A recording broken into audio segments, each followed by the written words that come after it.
الحمد للہ وحدہ والصلاة والسلام علی من لا نبی بعدہ اما بعد فاعوذ باللہ من الشیطان الرجیم بسم اللہ الرحمن الرحیم وَلَقَدْ مَنَنَّا عَلَى مُوسَى وَهَارُونَ وَنَجَّيْنَاهُمَا وَقَوْمَهُمَا مِنَ الْقَرْبِ الْعَظِيمِ وَنَصَرْنَاهُمْ فَكَانُوا هُمُ الْغَالِبِينَ وَآتَيْنَاهُمَا الْكِتَابَ الْمُسْتَبِينَ وَهَدَيْنَاهُمَا الصِّرَاطَ الْمُسْتَقِيمَ وَتَرَكْنَا عَلَيْهِمَا فِي الْآخِرِينَ سلام علی موسیٰ و ہارون۔ اور بے شک ہم نے موسیٰ علیہ السلام اور ہارون علیہ السلام پر احسان کیا اور ان دونوں اور ان کی قوم کو بڑی بڑی پریشانیوں سے نجات دی اور مدد فرمائی ہم نے ان کی، تو ہوئے وہی غلبہ پانے والے، اور دی ہم نے ان دونوں کو واضح اور روشن کتاب اور ان دونوں کو سیدھے راستے پر قائم رہنے کی توفیق عطا فرمائی۔ آج ہماری سورہ الصافات کی آیہ مبارکہ 118 تک کی تلاوت و ترجمہ کا شرف نصیب ہوا۔ گزشتہ درس مبارک میں حضرت ابراہیم علیہ السلام کا کل قصہ اختتامی لمحات کو ہم نے اس کو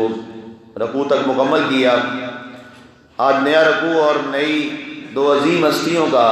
ذکر خیر ہو رہا ہے۔ کل دو بڑی عظیم ہستیوں کا ذکر جس پہ ہم نے اختتام کیا، جناب ذبیح اللہ اور جناب خلیل اللہ، حضرت ابراہیم علیہ السلام اور جناب سیدنا اسماعیل علیہ السلام۔ آج جن دو ہستیوں کی جانب ہم بڑھ رہے ہیں، یہ بھی دونوں اللہ کے رسول، اللہ کے نبی، اور ماشاءاللہ ان میں سے ایک وہ رسول ہیں جناب سیدنا موسیٰ علیہ السلام، جن کو اللہ تعالیٰ نے بڑے مقامات اور بڑے اعزازات سے اللہ تعالیٰ نے انہیں سرفراز فرمایا اور انہیں صاحب کتاب رسول بنایا، صاحب کتاب بھی بنایا، صاحب شریعت بھی بنایا۔ آپ جب تشریف لائے تو نئی شریعت لے کے آئے اور ایک نئی کتاب لے کے آئے، تورات شریف اللہ تعالیٰ نے آپ کو عطا فرمائی۔ اس کا ذکر آگے انشاءاللہ آئے گا، اس پہ بات کریں گے کل کے درس میں۔ اللہ نے فرمایا وَلَقَدْ مَنَنَّا عَلَى مُوسَى وَهَارُونَ، ہم نے موسیٰ علیہ السلام اور ہارون علیہ السلام پر احسان کیا۔ اب احسان کیا ہے؟ قرآن نے خود اس کی وضاحت فرمائی۔ فرمایا سب سے پہلے جناب سیدنا ہارون علیہ السلام اور سیدنا موسیٰ علیہ السلام کی احسانات کی کہانی اور داستان وہاں سے شروع کرتے ہیں جب آپ کی والدہ محترمہ نے آپ کو ایک باکس کے اندر، ایک صندوق کے اندر ڈال دیا اور وہاں سے دریائے نیل کی بے رحم موجوں کے حوالے کر دیا، اور فرمایا ہمارا سب سے پہلا احسان جو دنیا والوں کے سامنے ہے وہ یہ تھا کہ ہم نے اس باکس کو بے رحم موجوں میں بھی الٹا پلٹا نہیں ہونے دیا، بلکہ ہم نے اس کو محفوظ رکھا کہ ہمارا موسیٰ علیہ السلام اس میں بھی محفوظ ہے۔ پھر اس کو دریاؤں میں نہیں، وہاں سے اس پانی کی جانب موڑ دیا جو نہر فرعون کے محل کے پاس سے گزرتی تھی، اس کے اندر سے گزرتی تھی۔ اور پھر اس کے بعد ہم نے حضرت آسیہ علیہ السلام، ان کے دل میں ہم نے کیسے محبت ڈالی موسیٰ علیہ السلام کی، اور پھر انہوں نے اوپر سے اپنے محل سے دیکھا اور اس باکس کو منگوایا، اور اس میں سے ایک خوبصورت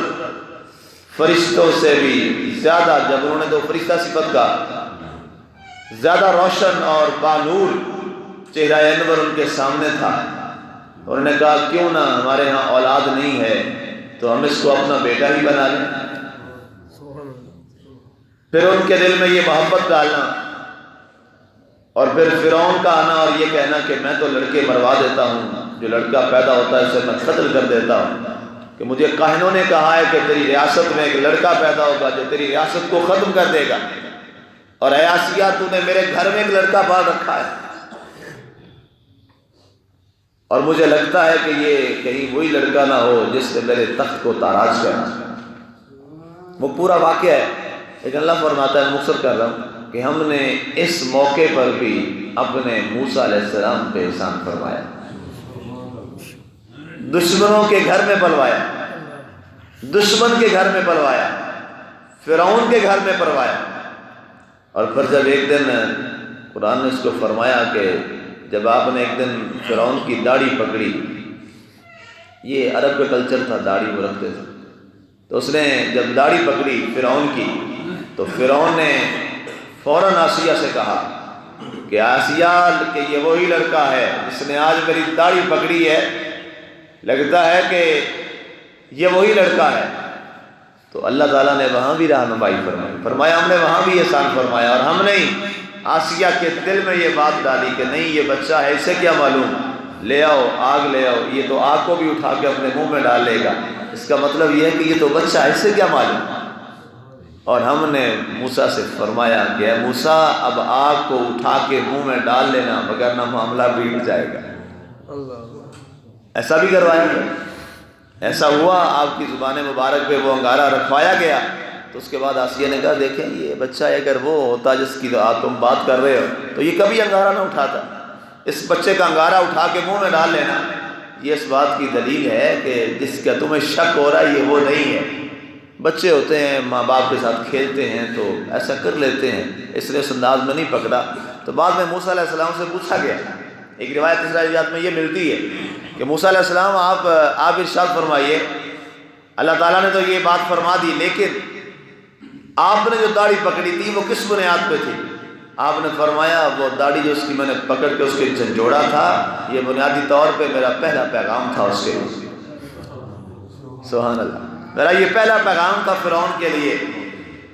کہ تجھے جھنجھوڑا جائے گا اور میرے ہاتھوں سے جھنجھوڑا جائے گا۔ اور پھر وہ وقت آیا تو یہ ایک لمبی فہرست ہے، فرمایا وَلَقَدْ مَنَنَّا عَلَىٰ مُوسَىٰ، ہم نے موسیٰ علیہ السلام اور ہارون علیہ السلام پر بڑے احسانات فرمائے۔ اور پہلی چیز وہ بنی اسرائیل میں جتنے بنی اسرائیل کے بچے پیدا ہوتے انہیں قتل کر دیتا، لڑکیاں ہوتی اسے زندہ رکھتا، جو اس کا حکم تھا وہی چلتا، انہیں قبطی لوگوں کے ہاتھوں مروایا جاتا۔ فرعون اور آل فرعون جو ہے وہ قبطی کہلاتے ہیں، اور اہل ایمان جو لوگ تھے وہ بنی اسرائیل کہلاتے ہیں۔ اب وہ بنی اسرائیل کا قتل عام کروا دیتا، بنی اسرائیل کا کوئی بندہ اگر قبطیوں کی جانب بڑھ جاتا تو اس کو پکڑ کر اس پر ظلم اور زیادتیاں کی جاتی، اسے سزا دی جاتی، زد و کوب کیا جاتا۔ فرمایا وَنَجَّيْنَاهُمَا وَقَوْمَهُمَا مِنَ الْقَرْبِ الْعَظِيمِ، موسیٰ علیہ السلام اور ان کی قوم بہت بڑے کرب میں مبتلا تھی۔ موسیٰ علیہ السلام اور ان کی قوم بنی اسرائیل بڑے مصائب و آلام کا شکار تھی، تو کبھی کچھ کر دیتا کبھی کچھ کر دیتا۔ ایک ایسی روایت ملتی ہے کہ بنی اسرائیل والوں کی فصلیں کھڑی ہوتی اور جب پکنے کے قریب ہوتی فرعون قبطیوں سے کہتا جاؤ ان کی فصلوں میں گھس جاؤ، اپنے جانور چھوڑ دو اور ان کی فصلوں کو تباہ و برباد کر دو، میں دیکھتا ہوں قوم تمہارے آگے آتا ہے۔ تو بنی اسرائیل کے سال کی پوری روزی جو ہے وہ ایک لمحہ میں ضائع کر دی جاتی۔ پھر اللہ تعالیٰ نے اس کا معاملہ بھی حل فرما دیا، آسمانوں سے ان کے لیے دسترخوان اتار دیا۔ قرآن کا اگر مطالعہ کیا جائے بغور اور بنی اسرائیل کا ذکر پڑھا جائے، یقین کیجیے اللہ تعالیٰ نے بنی اسرائیل پہ وہ انعامات کیے ہیں کہ کسی اور امت کو یہ نصیب نہیں۔ ہمارے علاوہ ہمیں نکال دیجیے، ہمارا جو محبوبوں کا معاملہ الگ ہوتا ہے، حضرت وسلم کی ذات تو اللہ کے محبوب ہیں، ان کا تو معاملہ ہی اور ہے۔ یہ جب بات کی جاتی ہے امتوں کے حوالہ سے تو اس میں حضرت وسلم کی امت کا معاملہ نہیں ہے۔ حضور صلی اللہ علیہ وسلم جس امت میں تشریف لایا جو آپ کو امت عطا فرمائی گئی، ہمیں تو اللہ تعالیٰ نے انعامات عطا فرمائے ہیں، یہ انعامات تو اتنے عظیم ہیں، اور سب سے بڑا انعام جس کا ساری کائنات کے اندر کوئی نعم البدل ہی نہیں ہے، وہ یہ ہے کہ اللہ نے ہمیں اپنا محبوب عطا فرمایا۔ ہم ساری ہماری نسلیں اس کا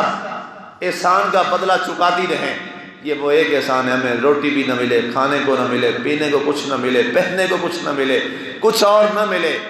ایک جو سب سے بڑا احسان جس کا اللہ نے قرآن میں بھی ذکر فرمایا، لَقَدْ مَنَّ اللَّهُ عَلَى الْمُؤْمِنِينَ إِذْ بَعَثَ فِيهِمْ رَسُولًا اے لوگو تمہارے اوپر میرا سب سے بڑا احسان یہ ہے کہ میں نے محبوب خدا تمہیں عطا فرما دی۔ اس احسان کا تو بدلہ ہی نہیں ہے، اتنا بڑا احسان ہے، کیونکہ اس احسان کی وجہ سے پتہ نہیں ہم پہ کتنے احسان ہو رہے ہیں، اس احسان کی وجہ سے، وگرنہ کیا خیال ہے ہماری شکلیں بچی رہتی جو ہمارے کرتوت اور معاملات ہیں ہمارے، کیا ہمارے گھر جو ہیں وہ بچے رہتے، اس گھر میں آگ نہ لگتی؟ کیا ہمارے گھر پورے کے پورے زمین بوس نہ ہو جاتے؟ کیا ہمارے اوپر آسمان سے پتھر نہ برستے؟ ہمارے اوپر آسمان سے آندھیاں آتی اور ہمیں ہمارے گھروں میں ہی ہمارا قبرستان بنا دیتے؟ یہ ساری چیزیں اس لیے آسمان سے رکی ہوئی ہیں کہ ہمیں نسبت ہے ذات مصطفیٰ کے ساتھ، اگر نہ ہم نے بنی اسرائیل سے کوئی کمی نہیں، 2 قدم آ گئی ہیں ہم، لیکن اللہ تعالیٰ نے ہمیں محفوظ اس لیے رکھا ہے کہ ہمارے ساتھ ایک نسبت لگ گئی، اور وہ نسبت کیا ہے؟ امت مصطفیٰ صلی اللہ علیہ وسلم۔ اب جب ان کے اوپر یہ مظالم ہوتے تو اللہ فرماتا ہے وَنَجَّيْنَاهُمَا، ہم نے ان دونوں کو نجات عطا فرمائی، کس کو؟ موسیٰ و ہارون علیہ السلام کو، وَقَوْمَهُمَا، اور ان کی قوم کو، مِنَ الْقَرْبِ الْعَظِيمِ، بہت بڑی آزمائش سے، بہت بڑی تکلیف سے۔ اور وہ تکلیف کیا تھی؟ جب فرعون اور آل فرعون آپ کے پیچھے لگ گئے، آپ کی قوم کے پیچھے لگ گئے، اور آپ اپنے گھوڑے پہ سوار تھے، اور آپ کے ساتھ حضرت ہارون علیہ السلام بھی موجود تھے، پوری قوم کو آپ نے فرمایا کہ صبح جو ہے تم یہاں سے میرے ساتھ نکل جاؤ، اور یہ ہمارا پیچھا بھی کریں گے، اپنی ساری باتیں بتا دی۔ تو صبح اندھیرے جو ہے آپ اپنی قوم کو لے کر آپ نکل پڑے، تو راستے میں ظاہر ہے دریا پڑتا تھا، تو جب دریا میں سے گئے تو لوگوں نے کہا جی اب کیا ہوگا، اور پیچھے سے فرعون کی جو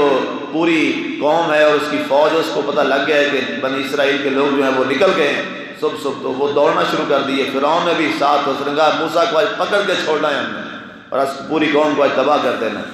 پریشانی کے عالم نے موسیٰ علیہ السلام نے اپنے رب کو پکارا اور دیکھا، ان کی ساری قوم نے دیکھا اور کہا کہ اے موسیٰ علیہ السلام، اے اللہ کے نبی، اب تو فرعون اور اس کی فوج ہمارے اوپر چڑھ آئی، اب قریب ہے کہ یہ ہمیں دبوچ لیں اور آج ہمیں یہ تباہ و برباد کر دیں گے، اور ہمیں آج ایسا سبق سکھائیں گے کہ ہماری نسلیں تک یاد کریں گی، اور شاید آج ہمارا نسلی وجود بھی ختم کر دے گی۔ تو موسیٰ علیہ السلام نے اللہ کے حضور عرض کی، اللہ نے فرمایا اے موسیٰ پریشان مت ہو، تمہارے ساتھ تمہارا اللہ ہے۔ اور قرآن کا انداز دیکھیے جو قرآن نے ہمیں نقشہ دیا ہے، جب موسیٰ علیہ السلام اندر داخل ہو گئے، دریا نیل کے اندر داخل ہو گئے، اب حکم ہوا دریا کو کہ تو یہیں پہ ٹھہر جا، اور دریا نے، بہتا دریا وہاں پہ رک گیا، اور درمیان میں اللہ نے خشک راستہ پیدا فرما دیا۔ کتنا بڑا معجزہ، اللہ نے اندر خشک راستہ بنا دیا۔ اب ساری قوم بڑی تیزی کے ساتھ، جس کی پریشانی تھی کہ پیچھے